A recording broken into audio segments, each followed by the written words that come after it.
Di tengah krisis demografi, Jepang ngebuka pintu bagi gelombang baru imigran India. Tapi, apa dampaknya?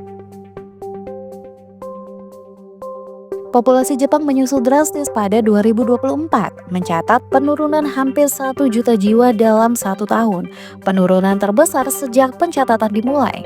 Lansia kini mendominasi, sementara kelahiran bayi mencapai titik terendah dalam 125 tahun terakhir. Jepang sedang menghadapi krisis demografi yang semakin akut. Pada tahun 2024, jumlah penduduk Jepang turun sebesar 908.574 ribu jiwa atau sekitar 0,75% menjadi 120,65 juta orang. Ini merupakan penurunan populasi terbesar sejak pencatatan dimulai pada tahun 1968 dan memperpanjang tren penurunan selama 16 tahun berturut-turut. Bahkan, menurut data Oktober 2024, jumlah penduduk tercatat hanya 120,3 juta jiwa, turun 898 ribu jiwa dibandingkan tahun sebelumnya. Penurunan ini bukan cuma soal angka, tapi juga struktur usia. Sekitar 29,3% penduduk Jepang kini berusia 65 tahun ke atas, dan 20,77 juta orang diantaranya berusia di atas 75 tahun. Artinya, hampir sepertiga populasi adalah lansia, sementara jumlah kelahiran bayi hanya 686.061 jiwa, angka terendah dalam 125 tahun terakhir. Jepang telah mengalami penurunan populasi alami selama 18 tahun berturut-turut, di mana jumlah kematian terus melebihi kelahiran. Populasi Jepang mencapai puncaknya pada tahun 2009 dengan 127 juta jiwa, dan sejak saat itu terus menurun. Diperkirakan akan turun di bawah 120 juta jiwa pada 2026 dan bisa mencapai 87 juta jiwa pada 2070 dengan 40% penduduk berusia di atas 65 tahun. Satu-satunya wilayah yang mengalami peningkatan populasi adalah Tokyo yang naik 0,13% dan sementara wilayah lainnya menyusut. Pemerintah Jepang menyebut situasi ini sebagai darurat yang tenang dan berupaya membalikan tren dengan kebijakan ramah keluarga seperti jam kerja fleksibel dan juga penitipan anak secara gratis. Namun, tantangan ekonomi dan juga sosial tetaplah besar. Banyak pasangan muda ingin memiliki anak tetapi terkendala oleh biaya hidup yang tinggi dan juga ketidakstabilan ekonomi. Kondisi ini menciptakan tekanan besar pada pasar tenaga kerja, di mana kekurangan pekerja sudah sangat terasa, mulai dari rumah sakit sampai pabrik dan juga berbagai sektor industri lainnya. Ketidakseimbangan ini memperlihatkan bagaimana jumlah lansia yang terus bertambah tidak diimbangi oleh tenaga kerja muda yang cukup, sehingga memicu kekhawatiran besar tentang masa depan ekonomi dan juga sosial Jepang. Situasi genting ini mendorong Jepang untuk mencari solusi, salah satunya dengan membuka pintu bagi tenaga kerja di luar negeri, termasuk imigran dari India.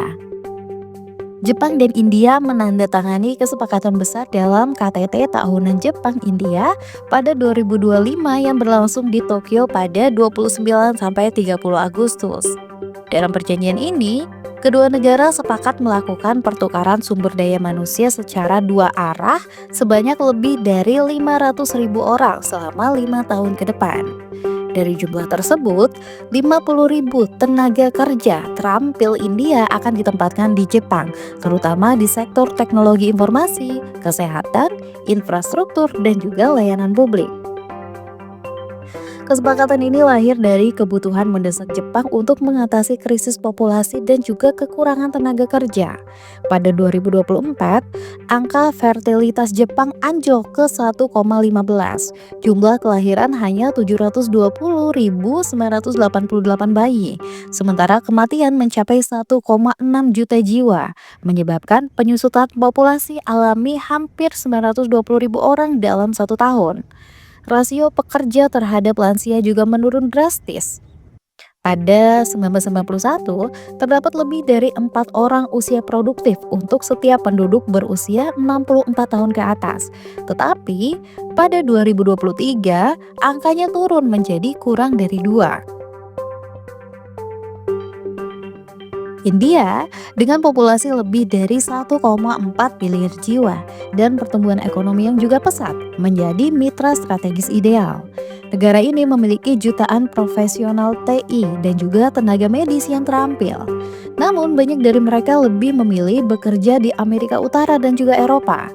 Untuk menarik minat mereka ke Jepang, pemerintah Jepang berencana memperkuat pendidikan bahasa Jepang di India, membangun lingkungan kerja yang ramah, dan juga memperluas platform akademik untuk pertukaran pelajar dan juga peneliti. Di bidang akademik, Jepang juga akan mendorong penelitian bersama antara Universitas Jepang dan juga India, serta mengundang peneliti muda India untuk memperkuat kolaborasi ilmiah. Saat ini, jumlah mahasiswa India di Jepang hanya 1.685 orang, jauh di bawah mahasiswa Tiongkok yaitu 123.485 dan Nepal 64.816.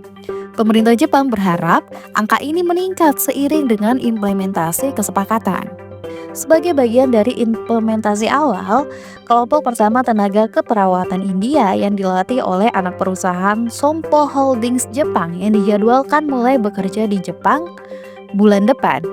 Sektor publik di swasta di kedua negara juga akan memperluas pertukaran personil yang membangun jembatan sosial dan juga budaya yang berkelanjutan. Lalu pertanyaannya, mengapa India? Pemerintah Jepang memilih India sebagai mitra strategis dalam menghadapi krisis demografi dan juga kekurangan tenaga kerja karena sejumlah alasan yang sangat-sangat kuat, baik dari sisi ekonomi, demografi, maupun geopolitik. India adalah negara dengan populasi terbesar di dunia, mencapai lebih dari 1,4 miliar jiwa dan memiliki lebih dari 65% penduduk berusia di bawah 35 tahun. Sementara Jepang mengalami penuaan populasi yang ekstrim. India justru memiliki surplus tenaga kerja muda yang siap bekerja dengan belajar di luar negeri. India juga dikenal sebagai sumber global tenaga kerja terampil, terutama di bidang teknologi informasi, teknik, kesehatan, dan juga pendidikan.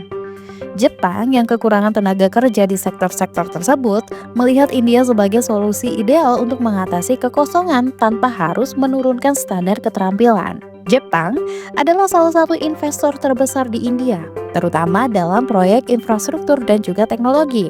Kerjasama ini sudah berlangsung lama dan juga relatif bebas dari konflik politik, sehingga memperkuat kepercayaan antara kedua negara. Kedua negara memiliki kepentingan bersama dalam menjaga stabilitas dan juga keseimbangan kekuatan di kawasan Indo-Pasifik. Kolaborasi migrasi tenaga kerja ini juga dilihat sebagai bagian dari kemitraan strategis yang lebih luas, termasuk pertanahan, teknologi, dan juga pendidikan. Berbeda dengan beberapa negara lain, India punya komunitas yang lebih fleksibel dalam beradaptasi dengan budaya asing. Pemerintah Jepang juga telah memperluas program pelatihan bahasa Jepang di India, dan banyak institusi pendidikan India mulai memasukkan bahasa Jepang sebagai bagian dari kurikulum. Dari sisi ekonomi, merekrut tenaga kerja dari India lebih efisien dibandingkan dari negara-negara maju. Biaya pelatihan dan juga adaptasi relatif lebih rendah, sementara kualitas tenaga kerja tetaplah tinggi. Ini yang membuat negara India jadi pilihan yang ekonomis dan juga strategis bagi Jepang. Perusahaan Jepang kayak Sompo Holdings sudah berhasil melatih dan juga menempatkan tenaga keperawatan India di fasilitas kesehatan Jepang. Di sektor TI, banyak perusahaan Jepang mulai merekrut programmer dan juga insinyur India untuk mengisi kekosongan yang nggak bisa dipenuhi sama tenaga lokal. Dengan latar belakang ini, pilihan Jepang terhadap India bukan cuma soal kebutuhan tenaga kerja aja, tetapi juga tentang membangun kemitraan jangka panjang yang saling menguntungkan. Ini adalah langkah yang mencerminkan strategi bertahan hidup Jepang di tengah tantangan demografi yang semakin mendesak. Namun, kebijakan ini juga memicu perdebatan publik di Jepang. Sebagian warga melihatnya sebagai solusi penting, sementara yang lain khawatir akan dampak sosial dan juga budaya yang mungkin timbul dari masuknya imigran dalam jumlah besar. Di balik strategi ekonomi, muncul gelombang penolakan, kekhawatiran budaya, dan juga masalah sosial yang mulai terasa di lapangan. Namun, kebijakan ini juga memicu gelombang penolakan. Pada September 2025, ribuan warga Jepang turun ke jalan di Tokyo, Osaka, dan juga Yokohama untuk memprotes rencana imigrasi besar-besaran dari India. Banyak warga khawatir imigran tidak akan mampu berkomunikasi dengan baik, terutama di sektor layanan publik dan juga kesehatan karena keterbatasan kemampuan berbahasa. Yang kedua, perbedaan budaya dan juga gaya hidup dianggap berpotensi menimbulkan gesekan sosial. Tenaga kerja memang penting, tapi jangan sampai jati diri bangsa hilang, ujar seorang peserta di aksi demo di Tokyo. Jepang belum memiliki sistem yang kuat untuk mendukung integrasi imigran secara menyeluruh, baik dari segi pendidikan, tempat tinggal, maupun perlindungan hukum. Terutama di daerah suburban yang sebelumnya homogen. Beberapa warga menyatakan ketakutan akan perubahan karakter budaya Jepang jika imigrasi terus meningkat. Sementara ada beberapa masalah yang sudah muncul di lapangan. Ada beberapa laporan menyebutkan adanya konflik kecil antara pekerja lokal dan juga imigran India terkait gaya komunikasi dan juga etos kerja. Tenaga kerja India yang baru datang kesulitan memahami instruksi kerja dalam bahasa Jepang yang memicu frustasi di beberapa perusahaan kecil. Program pelatihan bahasa Jepang di India juga masih terbatas, sementara di Jepang belum ada sistem nasional yang memadai untuk mendukung integrasi imigran. Lalu, apakah ini kolaborasi atau malah akan menimbulkan konflik? Dalam menghadapi tantangan demografi yang semakin mendesak, Jepang dan juga India nggak hanya menandatangani kesepakatan migrasi tenaga kerja, tetapi juga menyusun action plan lintas sektor yang ambisius. Rencana ini melibatkan pemerintah pusat dan juga daerah, perusahaan swasta, serta lembaga akademik dan pelatihan dari kedua negara. Tujuannya bukan hanya sekadar memindahkan tenaga kerja, tetapi menciptakan ekosistem kolaboratif yang berkelanjutan. Jepang memperluas program visa kerja khusus untuk tenaga terampil India, termasuk jalur fast track untuk sektor prioritas seperti TI dan juga kesehatan. Pemerintah India mendirikan pusat pelatihan bahasa Jepang dan budaya kerja Jepang di kota-kota besar seperti Bengaluru, Hyderabad, dan juga Pune. Kedua negara membentuk komite bilateral untuk memantau integrasi sosial, perlindungan hukum, dan juga kesejahteraan imigran. Perusahaan Jepang seperti Rakuten, Hitachi, dan juga Sompo Holdings mulai merekrut langsung dari India melalui platform digital dan juga job fair bilateral. Di sektor kesehatan, program pelatihan keperawatan India Jepang mulai menghasilkan lulusan yang siap bekerja di rumah sakit Jepang. Startup teknologi Jepang menggandeng developer dan juga insinyur India untuk mempercepat transformasi digital, AI, dan juga cyber security. Universitas Jepang seperti Kyoto University dan juga Tokyo Institute of Technology menjalin kerjasama riset dengan IIT India dan juga AIIMS. Fokus penelitian meliputi robotika medis, energi terbarukan, dan juga teknologi pangan, bidang yang relevan bagi kedua negara. Pemerintah Jepang menandai beasiswa dan juga program pertukaran pelajar dengan target meningkatkan jumlah mahasiswa India dari 1.685 menjadi 10.000 dalam 5 tahun. Di India, bahasa Jepang mulai diajarkan di lebih dari 200 sekolah dan 50 universitas sebagai bagian dari kurikulum nasional. Namun di balik optimisme itu, tantangan besar tetaplah ada. Integrasi sosial belum sepenuhnya siap.